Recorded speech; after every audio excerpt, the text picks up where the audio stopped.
नमस्कार साथियों, मैं सुमेर एकेडमी से साइंस एजुकेटर साइंस की सीरीज़ में आज ये फोर्थ लेक्चर अपलोड करने जा रहा हूँ। जैसा हम सभी जान रहे हैं कि साइंस की सीरीज़ मैंने स्टार्ट की है ऑल कॉम्पिटिटिव एग्ज़ाम्स के लिए, तो उसका ये फोर्थ सीरीज़ स्टार्ट होने जा रहा। दोस्तों, एक जो भी मेरे साइंस की सीरीज़ देख रहे हैं, तो जो मैंने साइंस का जो लेक्चर सेकंड डाला है, जो इसमें कि एक्सेप्शंस ऑफ साइंस है, अब विज्ञान के अपवाद, उसमें एक जगह माइनर मिस्टेक हो गया है। जो भी अगर साइंस की सीरीज मेरी देख रहे हैं उसको थोड़ा आप ध्यान रखेंगे। जो मैंने डाइकॉट और मोनोकॉट को एक्सप्लेन किया है, उसमें जो मैंने मैंगो को मोनोकॉट प्रोनाउंस कर दिया था, वो मैंगो डाइकॉट है। हालांकि मैंने अपने उस वीडियो के डिस्क्रिप्शन बॉक्स में मैंने मेंशन कर दिया है। तो जो भी साथी अगर उस वीडियो को देख रहे हैं, तो मैंगो, इस बात का आप नोट ध्यान रखेंगे, उसमें करेक्शन कर लेंगे कि मैंगो जो है वो डाइकॉट है, मोनोकॉट नहीं है, अर्थात द्विबीजपत्री है। और सॉरी फॉर दैट, इसके लिए, इस मिस्टेक के लिए। आज ये साइंस की फोर्थ सीरीज, सजीवों के लक्षण। दोस्तों, हम सभी जानते हैं कि जो जितने भी लिविंग विंग्स हैं, हम मतलब जितने प्लांट्स हैं, हम उसको बायोलॉजी में हम सजीवों का अध्ययन करते हैं कि सजीव किसे कहते हैं। तो दोस्तों, अब सजीव में क्या होता है, सजीव में अर्थात हम तो जानते हैं कि सजीव में एनिमल विंग्स आते हैं, जितने भी जंतु होते हैं वो सजीवों में आते हैं। लेकिन जो प्लांट्स हैं, जो पौधे हैं, ये भी सजीव में आते हैं, इनको भी हम सजीव बोलते हैं, लिविंग विंग्स बोलते हैं। तो दोस्तों, आइए उसी characteristic, what is the characteristics of living things, सजीवों के क्या लक्षण हैं, आज हम उसी कुछ टॉपिक पे बात करेंगे। कुछ ऐसे 8-9 पॉइंट्स है साथियों, जिसकी वजह से हम सजीव उनको बोल सकते हैं। अगर ये लक्षण उनमें नहीं पाए जाते तो हम उनको लिविंग विंग्स या सजीव नहीं बोलेंगे। आइए, तो सजीवों के लक्षण से पहले हम सभी जान रहे हैं कि सजीवों के लक्षण हम बायोलॉजी में स्टडी करते हैं, जीव विज्ञान में। तो दोस्तों, थोड़ा सा एक ब्रीफ नोट्स। बायोलॉजी क्या है दोस्तों? बायोलॉजी 2 वर्ड से मिलकर बना हुआ है। First one is BIOS and second one is लोगस। BIOS means क्या है? लाइफ, एंड लोगोस मीन्स क्या होता है? स्टडी, यानी जिसमें हम लाइफ की स्टडी, जीवन का अध्ययन करते हैं, हम उसे बायोलॉजी बोलते हैं। अब बायोलॉजी में 2 वर्ड होता है, बायोलॉजी 2 पार्ट में डिवाइड होता है, हम सभी जानते हैं, जूलॉजी एंड बॉटनी। अब जूलॉजी को हम जंतु विज्ञान बोलते हैं और बॉटनी को वनस्पति विज्ञान। जूलॉजी भी 2 वर्ड से मिलकर बना हुआ है, जो भी जिससे मिला है, जो कि और कौन से लैंग्वेज से? ग्रीक वर्ड से। पहला है जुऑन और दूसरा है logos. Ju-On means an animal and logos means study, यानी हम जिसमें जंतुओं का अध्ययन करते हैं उसमें हम जूलॉजी बोलते हैं, उसे जंतु विज्ञान बोलते हैं। और बॉटनी भी ग्रीक वर्ड से मिलकर बना है, बॉटेन वर्ड से मिलकर बना है बॉटनी, जिसका अर्थ क्या होता है, जिसकी मीनिंग क्या होती है? हर्ब और प्लांट्स। ठीक है, तो यानी कि जिसमें हम वनस्पतियों का, झाड़ियों का, पौधों का अध्ययन करते हैं, उसे बॉटनी बोलते हैं। ये ब्रीफ डिस्क्रिप्शन था बायोलॉजी के बारे में। आइए हम अपना टॉपिक शुरू करते हैं, सजीवों के लक्षण। दोस्तों, सजीवों के लक्षण, मैंने जैसे पहले ही बोला कि जब हम सजीवों की बात करेंगे कि सजीवों के लक्षण हैं, तो हम इस बात का जरूर ध्यान रखेंगे कि ऐसे लक्षण अगर हम अपने में, ह्यूमन बींग्स में, एनिमल बींग्स में, हमारे आसपास जितने पेट हैं, पालतू जानवर हैं, और भी जिन चीज़ों को जो भी हम देख रहे हैं, अगर उनको सजीव बोलते हैं कि ये जीवित प्राणी हैं, तो हमको उनके अगर लक्षण बताना हो, मेंशन करना हो, तो हमको इस बात का भी ध्यान रखना होगा कि प्लांट्स में भी वैसे ही लक्षण मिलने चाहिए। नहीं सभी लक्षण, तो कुछ ना कुछ लक्षण तो जरूर मिलने चाहिए। उसी के बेस पे हम उनको भी लिविंग विंग्स में इंक्लूड कर पाएंगे। तो पहला दोस्तों, सजीवों के लक्षण में पहला पॉइंट है लाइफ साइकिल। जितने भी पृथ्वी पर, जितने भी इस अर्थ पे सजीव हैं, लिविंग विंग्स हैं, उनकी एक लाइफ साइकिल होती है, उनका एक जीवन चक्र होता है। वो एक जब से जन्म लेते हैं, वो अपने जीवन की दैनिक जो क्रियाएं करते हैं, अपना जीवन सर्वाइव करते हैं, उनका लाइफ स्पैन जितना भी हो, जीवन का काल जितना भी हो, 1 दिन का हो, 10 दिन का हो, 100 वर्ष का हो, जितना भी हो, वो उनकी एक लाइफ चक्र होती है, लाइफ साइकिल होती है, जीवन चक्र होता है। तो जितने भी सजीव होंगे उनका एक न कोई ना कोई एक लाइफ साइकिल होगा। दूसरा क्या है? दूसरा लक्षण क्या है दोस्तों? प्रोटोप्लाज्म। प्रोटोप्लाज्म में भी 2 वर्ड हैं। पहला है प्रोटोज, जिसका मतलब है first, and plasm is form, यानी जीवन का जो पहला फॉर्म है, जो पहला रूप है, उसे हम प्रोटोप्लाज्म बोलते हैं। ये प्राइमरी फॉर्मेशन है। Protos means first and plasm means form, पहला। और दोस्तों, protoplasm is the physical basis of life. Protoplasm क्या है? जीव द्रव्य, जिसको हम हिंदी में बोलते हैं। जीव द्रव्य जीवन की भौतिक आधारशिला है। इसको किसने कहा? हक्सले, एक साइंटिस्ट हुए हक्सले। हक्सले ने कहा कि जो जीव द्रव्य है वो जीवन की भौतिक आधारशिला है। भौतिक आधारशिला कहने का मतलब क्या है? कि यह प्राइमरी नीड है। जब हमारे कोई भी एक सेल हो, वो बिना प्रोटोप्लाज्म के, जीव द्रव्य के सर्वाइव कर ही नहीं सकता। ठीक है दोस्तों। अच्छा, कुछ प्रोटोप्लाज्म से रिलेटेड कुछ और भी पॉइंट्स हैं जिसको मैंने सोचा कि यहीं पे मेंशन कर दूं। प्रोटोप्लाज्म दोस्तों, सबसे पहले जो प्रोटोप्लाज्म की खोज की थी वो एक साइंटिस्ट हैं डुजार्डिन। डुजार्डिन 1835 में, लेकिन उन्होंने इसका नाम जो दिया था, बट नेमली इट सारकोड, लेकिन उन्होंने इसका नाम प्रोटोप्लाज्म नहीं दिया था, खोजा जरूर था लेकिन उन्होंने इसका नाम सारकोड दिया। फिर कुछ दिनों बाद, 2 साल बाद 1835 में डुजार्डिन ने खोजा, 1837 में पुरकिंजे, एक साइंटिस्ट हुए पुरकिंजे, उन्होंने इसका नाम क्या दिया, प्रोटोप्लाज्म। अगला दोस्तों, अभी 2 टॉपिक हो गया, लाइफ साइकिल एंड प्रोटोप्लाज्म। तीसरा सजीवों के लक्षण में क्या है, ग्रोथ, वृद्धि। अब हम सभी जानते हैं कि देखिए, अब हम इसको अपना मेंशन भी करते चलें, मैच भी कराते चलें कि जैसे मैंने बताया कि एक लिविंग विंग्स है, जो अगर एनिमल है तो वो जन्म लेता है, उसका एक जीवन चक्र है। ऐसे प्लांट्स का भी जब जो छोटा पौधा होता है फिर उसकी एक लाइफ साइकिल होती है 10 साल 15 साल की। प्रोटोप्लाज्म उनके सेल में भी होता है।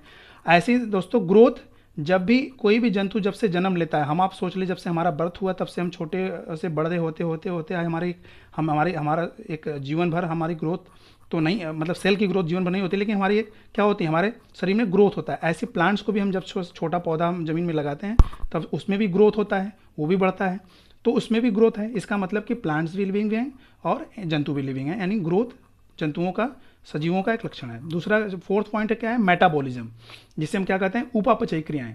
अब मेटाबॉलिज्म में 2 रिएक्शंस होता है साथियों, एनाबोलिक जिसे हम उपचयी क्रियाएं कहते हैं, दूसरा कैटाबोलिक जिसे हम अपचयी क्रियाएं कहते हैं।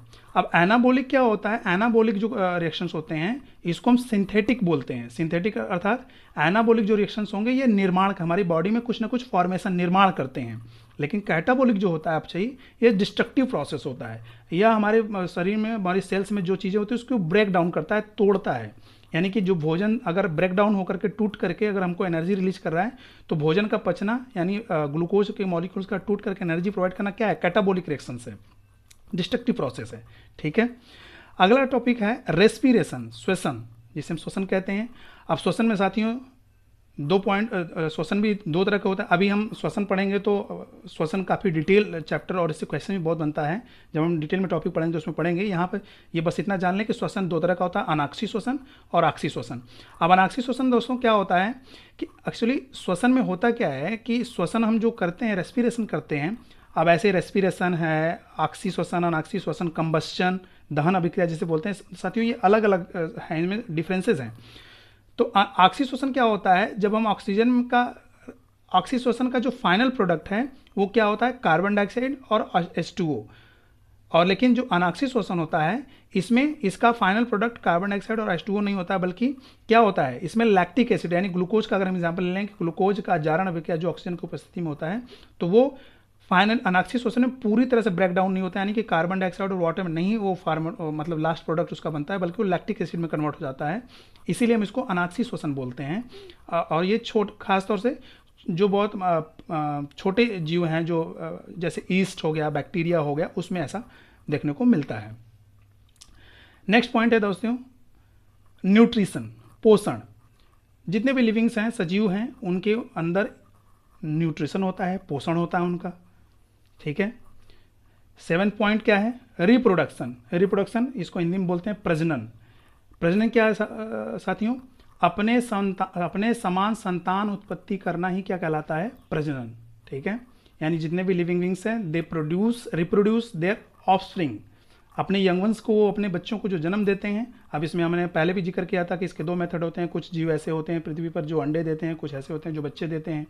ठीक है, तो अब प्लांट्स में भी अलग अलग तरह की रिप्रोडक्शन होते हैं। वेजिटेटिव रिप्रोडक्शन आप पढ़ेंगे, सेक्सुअल रिप्रोडक्शन जब हम टॉपिक डिटेल पढ़ेंगे तो उस पर बातें होंगी। तो क्या होता है, कहने का भाव यहाँ पर क्या मकसद है कि प्लांट्स में भी रिप्रोडक्शन होता है और एनिमल बींग्स में भी रिप्रोडक्शन होता है, तभी तो उनके मैंगो से मैंगो चलता चला आ रहा है, नीम से नीम चले आ रहे हैं। तो इस बात का हम ध्यान रखेंगे। अब इसमें मोड ऑफ रिप्रोडक्शन अलग अलग होता है, जैसे मैंने बताया कि एसेक्सुअल और सेक्सुअल। तो खासतौर से सेक्सुअल रिप्रोडक्शन प्लांट्स में होता है, सेक्सुअल भी होता है, उसमें सेक्सुअल रिप्रोडक्शन भी होता है, ऐसा नहीं है। हम लोग काफ़ी डिटेल में जब पढ़ेंगे तो उसको पढ़ेंगे।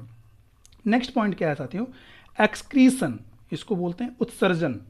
उत्सर्जन क्या होता है, अपने शरीर से वेस्ट मटेरियल, उत्सर्जी पदार्थ जिसे अपशिष्ट पदार्थ कहते हैं, शरीर से अपशिष्ट पदार्थों का बाहर निकालना ही क्या कहलाता है, उत्सर्जन कहलाता है। एक्सक्रीटरी मटेरियल को शरीर से बाहर निकालना ही एक्सक्रीशन कहलाता है, एक्सक्रीशन एक प्रोसेस। अब सोचिए कि अगर हम एग्जांपल ले लें, ह्यूमन बींग्स का अपना ले लें, तो हम आप एक्सक्रीटरी मटेरियल हमारे शरीर से बहुत सारे निकलते हैं, मल मूत्र का त्याग करना, स्वेट का आना, पसीने का बाहर आना, ये सब क्या है, एक्सक्रीटरी मटेरियल हमारी बॉडी को वेस्ट हो चुका है, हमारी बॉडी में इसकी जरूरत नहीं है, तो हम उसके अलग अलग जो भी प्रोसेस है, हमारे जो भी मेथड है फिजियोलॉजी, उस मेथड से हम अपना बाहर निकालते हैं। अब प्लांट्स में भी साथियों ऐसा होता है, हम ये ना सोचे कि प्लांट्स कैसे करते होंगे, एक्सक्रीट करते होंगे, उनके में भी उत्सर्जी पदार्थ होते हैं। अब जैसे वो जो बार्क होती है, जो पौधे, जो पेड़ की जो छाल होती है, जो बाहर छाल उतरती चली जाती है, वो क्या है, उनका एक्सक्रीटरी मटेरियल वेस्ट पदार्थ है। और पत्तियां, जो पेड़ से पत्तियां जो पुरानी हो चुकी होती है, पीली हो जाती हैं, जो वो पत्तियों को जो गिराते रहते हैं, ये क्या है, उनका एक्सक्रीटरी अपशिष्ट पदार्थ है। तो इनके में भी मोड बदल सकता है साथियों, अलग अलग हो सकता है, लेकिन लक्षण मिलता सेम है। अगला है मूवमेंट, लोकोमोशन जिसे बोलते हैं, गमन। अब हम आप तो ऐसा लगता है कि हम आप मूव करते हैं from one place to another place, एक जगह से दूसरी जगह जाते हैं, और भी जंतु जाते रहते हैं, एनिमल जाते रहते हैं, लेकिन प्लांट्स में भी मूवमेंट होता है साथियों। जैसे क्या है, गैमीट्स या जू स्पोर बोलते हैं, चल बीजाणु जिसे बोलते हैं, का इनका एक स्थान से दूसरे स्थान पर जाना। अभी अलग अलग मेथड से हो सकता है कि वो बाई एयर हो, बाई इंसेक्ट हो, बाई ह्यूमन बींग्स हो, लेकिन उनके में भी तो लोकोमोशन हो ही रहा है। प्लस कभी कभी ये भी माइनर मेंशन किया था, इसको भी हम इंडिकेट करते हैं कि प्लांट्स के जो स्टेम होते हैं वो भी तो मूव करते हैं टुवर्ड्स द सनलाइट, तो इनको भी हम लोकोमोशन में रखते हैं।